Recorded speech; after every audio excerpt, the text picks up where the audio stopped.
இப்போ நிறைய பேர் வந்து குலதெய்வ கோயிலுக்கு வருஷத்துக்கு ஒரு தடவையாவது போகணும், போனால் மன அமைதி கிடைக்கும், வாழ்க்கையில் எல்லாம் கிடைக்குங்கிறேன். ஆனால் சில பேருக்கு அது நடக்கவே மாட்டேங்குது.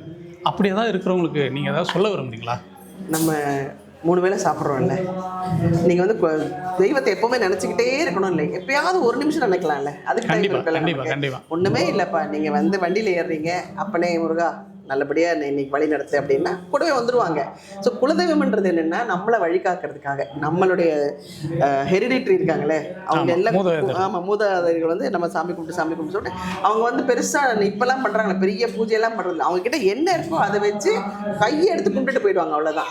அதுக்கு ஒரு பெரிய விசேஷமே இல்லை. நம்மலாம் அதை என்ன பண்ணிட்டோம், நம்ம இன்னைக்கு திருவிழா பண்ணுறோம், இன்னைக்கு வந்து நம்ம குலதெய்வத்துக்கு போகிறோம், சக்கரை பொங்கல் வைக்கிறோம், படைக்கிறோம் அப்படின்னு ஒரு நாள் நினைக்கிறதுக்கு என்ன, உண்மைதான் இல்லைங்களா? அது ஒரு பெரிய விஷயமே இல்லைல்ல.